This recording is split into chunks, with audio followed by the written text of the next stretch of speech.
What's up with it, man? White Boy Radio back with another one. I'm going to give y'all an update on the Idaho College Quadruple Homicide that's been all over the internet as of lately. Just got done watching a detective video, and the guy said that this case is going to be, air quotes, complicated, and it is. It really is. But as far as the case, not going to really repeat too much. I know you... if you came over here because the title or the thumbnail, whatever it is, you already probably have knowledge of it. But what I do want to do is kind of switch it up and give you a story about the number one complaint with this case. And it's a valid complaint, but what most people say is, how in the world did one guy go in, one guy, girl, whoever it was, maybe it was more than one guy, we don't even really know that for sure. How did somebody or some people go into this apartment, household, stab 4 people without any noise, without these people waking up in agony, without these people waking up screaming, and this and that? I can kind of give you a little bit of a detailed, in-person story of a time where I saw this happen. Now, of course, I gotta take you back to prison. Not that I'm glorifying prison, not that I think it's cool. I think I've been myself. Okay, I used to make fast money. I used to be lazy. I don't think that prison is cool. I'm not glorifying it. If you stay out, you are doing awesome, and you are never to go, or you suck. But inside there, it's a place of violence. I say it a million times on the channel. It is a place of, it's where bullies dwell, and it's the devil's lair. But inside there one time, I witnessed this. There was an argument between, there's a gang, and the gang was called, they're called the Cutthroats.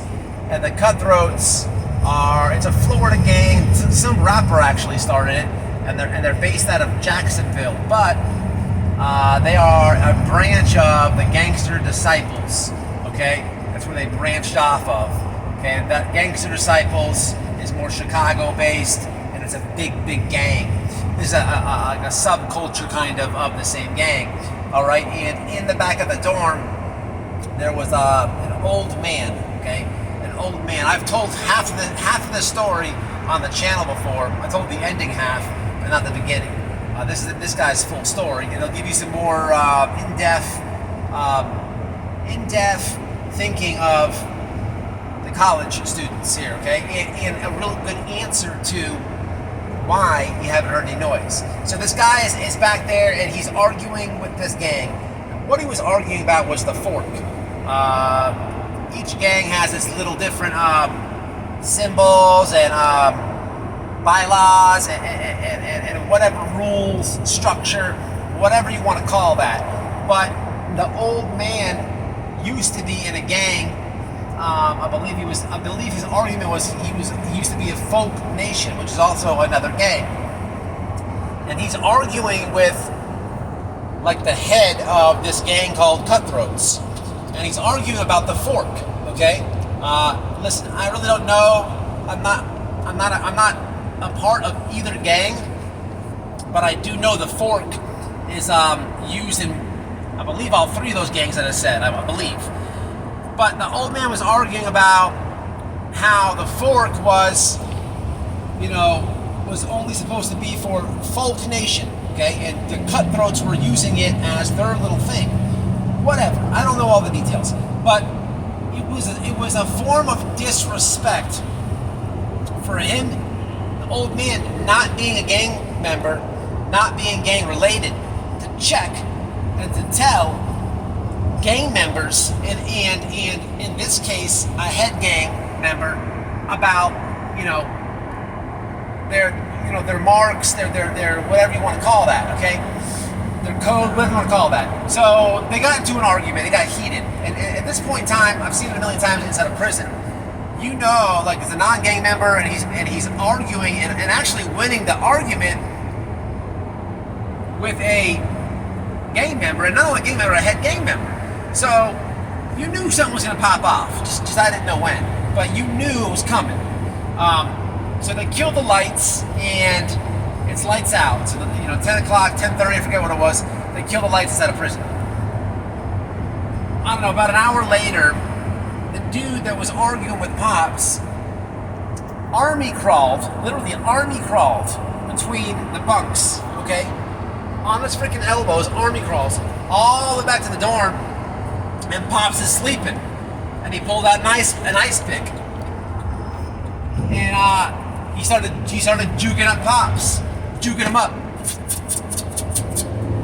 Pops woke up as he was getting lit up. He woke up, but he didn't wake up like yelling and screaming. He was in shock. It's just like somebody like waking you up, like, hey, wake up. You're gonna jump and be like, you're gonna look at the person like, in your mind, like, what's going on?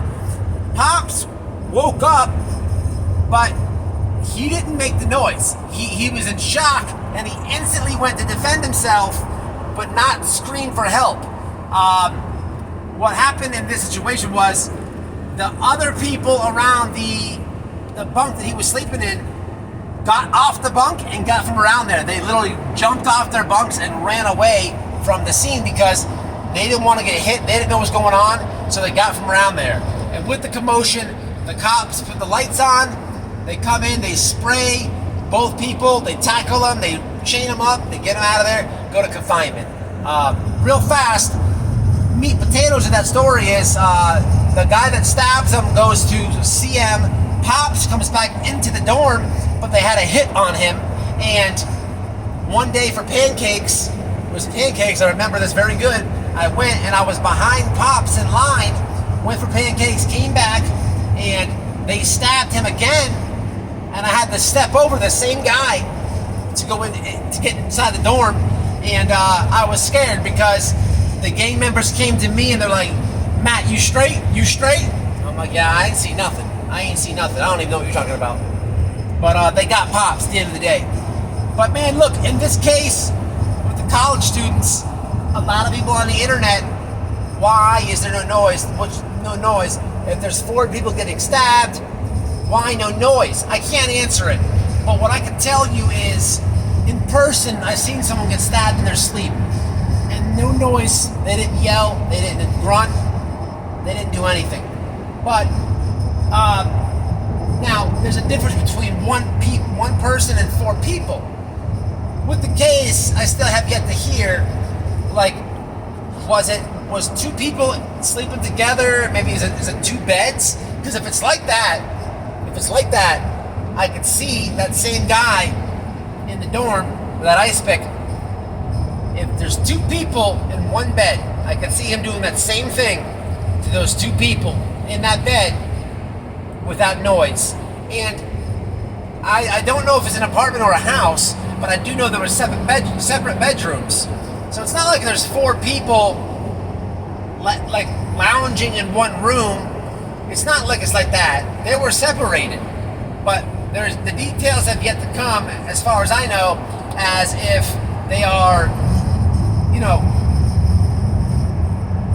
exactly where they're sleeping, who was there, how many people were sleeping with who.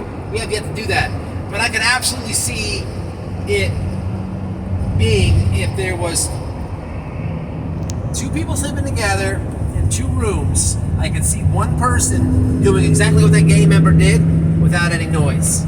It's a complicated case. It's very strange. Detectives are saying it's complicated. It's going to be tough for them to really solve this one. One thing they did say, though, that I'll say, if you're paying attention with this, is the security cameras at the food truck, the security cameras at the bar, they're rolling back hours and hours and hours and hours, plus all the footage from people's Amazon door cameras and whatever have you, from the food truck to the residence.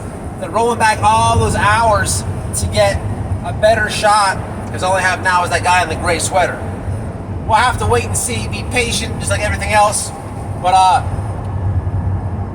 wanted to share that with you, not for the gruesome part, but for the detail part. And that's it, man. It's White Boy Radio, man, and We'll catch you on the next one. Make sure you smash a like. Subscribe if you ain't subscribed. And look, down below, there's a little join button. It's right there by the subscribe button. If you can, support the channel. You don't have to, but I do ask. And read the description box. Till the next one.